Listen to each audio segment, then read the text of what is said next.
পানিহাটি পৌরসভার সদ্য নির্বাচিত ৮ নম্বর ওয়ার্ডের কাউন্সিলর অনুপম দত্তকে ভর সন্ধে আগরপাড়ায় তার নিজের বাড়ি থেকে সামান্য দূরে পয়েন্ট ব্ল্যাঙ্ক রেঞ্জ থেকে গুলি করে হত্যা করা হয়।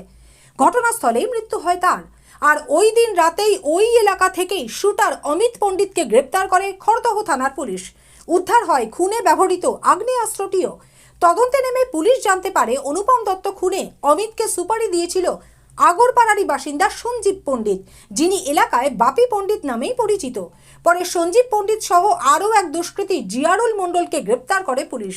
শুটার অমিত পণ্ডিত, সঞ্জীব ওরফে বাপি পণ্ডিত এবং জিয়ারুল মণ্ডলের বিরুদ্ধে খুন, ষড়যন্ত্র এবং অস্ত্র আইনে মামলা রুজু করা হয় ব্যারাকপুর মহকুমা আদালতে। পরে হাইকোর্টে জামিনে মুক্ত হন বাপি। আর দীর্ঘ টানাপোড়েনের পর 15ই ডিসেম্বর সোমবার পানিহাটির ৮ নম্বর ওয়ার্ডের কাউন্সিলর অনুপম দত্ত হত্যা মামলায় এই তিনজনকে দোষী সাব্যস্ত করল ব্যারাকপুর মহকুমা আদালত। সেই সঙ্গে জানিয়ে দেওয়া হলো আগামী 17ই ডিসেম্বর বুধবার তাদের সাজা ঘোষণা করা হবে। এদিন কড়া পুলিশি প্রহরায় বিচারপতির এজলাস থেকে বেরোনোর সময় সাংবাদিকদের প্রশ্নের উত্তরে অভিযুক্ত বাপি পণ্ডিত জানান, আপনি তো বেল পেয়েছিলেন, সুপ্রিম কোর্টে বেল পেয়েছিলেন, কি বলবেন? আমাদের জোর করে সাজা দেওয়া হবে। বাপি কি বলবেন? আপনি তো সুপ্রিম কোর্টে আপনি বেল পেয়েছিলেন,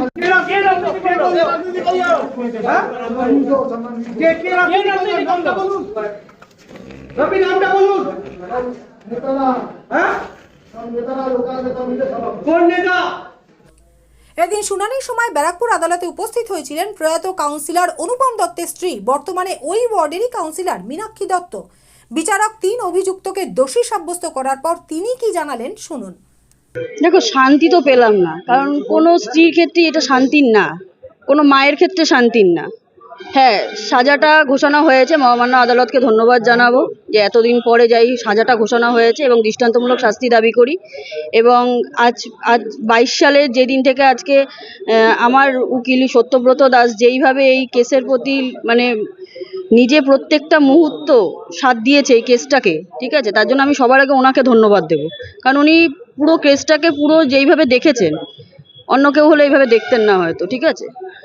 আর ধন্যবাদ অবশ্যই দেবো পার্থ ভৌমিক মহাশয়কে, যিনি প্রত্যেক টিল ডেট যে কোনো সময় আমার বাচ্চাদের এবং আমার খবর নেয়, এবং জানা ফিরাদ হাকিম মহাশয়কে এবং মাননীয় মুখ্যমন্ত্রীকে। কিন্তু আসামিরা যে বলছিল একটা রাজনৈতিকভাবে চক্রান্ত করা হয়েছে আমাদের। দেখুন, আমি তো প্রথম থেকেই বলছি, যদি ও বলে থাকে তাহলে হয় ওকে নাম বলতে হবে, আর নইলে ও জানে যে ও কাদের চক্রান্তের শিকার হয়েছে। এবং লক্ষ লক্ষ টাকা ওর পেছনে কারা বেয়ার করলো কোর্টে বসে, সেগুলো ওই বলতে পারবে। এগুলো পুরোটা এই তথ্য ওর কাছেই আছে শুধুমাত্র। হ্যাঁ, অবশ্যই লক্ষ লক্ষ টাকা বলাটা ভুল, কোটি কোটি টাকা বেয়ার হয়েছে ওর পেছনে। তা কারা করেছে, কিভাবে করেছে, এগুলো সবই ওর কাছে তথ্য আছে। হ্যাঁ, দেখুন, কোর্টে বসে লয়ার যখন ও ধরছে, সেই রকম উঁচু লেভেলের লয়ার, তখন তো অবশ্যই এটা বুঝতে হবে যে পেছনে কেউ অবশ্যই আছে। এবার ওই সেটা বলতে পারবো কার শিকার হয়েছে, কিভাবে হয়েছে। এদিন মীনাক্ষী দত্তের সঙ্গে আদালত চত্বরে উপস্থিত ছিলেন প্রয়াত অনুপম দত্তের ভাই নিরুপম দত্ত। জানালেন তারা দোষীদের মৃত্যুদণ্ড চান। চাই তো আমরা মৃত্যুদণ্ডই চাইছি, এখন দেখা যায় জাজ সাহেব কি আমাদের দেন। সঙ্গে এটাও বলবো যে এই মতো যে ক্রিমিনাল একটা, ও প্রথম রাউন্ডে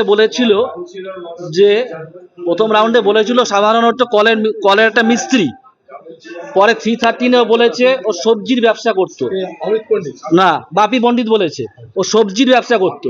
আমার প্রশ্নটা হচ্ছে একটা, এখানেই সাধারণ একটা কলের মিস্ত্রি এতদিন ধরে সুপ্রিম কোর্টে কিভাবে সাপোর্ট পেয়ে গেল? তার ফিনান্সটা কোথা থেকে আসলো? হাইকোর্টে শেখর বোস মতো যে উকিল, মোটামুটি তার সমগোত্র আরো কিছু উকিল যারা ওকে দীর্ঘ 20 থেকে 25টা ডেট মানে ওকে সাপোর্ট দিয়ে গেছে। ইভেন এখন যে আমাদের যে লোয়ার কোর্টে আমরা দীর্ঘ 4 বছর ধরে লড়ে গেছি, নিয়ার অ্যাবাউট ওর যা খরচা হতে পারে অ্যাপ্রক্স 2 কোটি চলে গেছে। ও একটা কলের মিস্ত্রি যদি হয়ে থাকে তাহলে ওর পিছনে টাকাটা কে ঢেলেছে?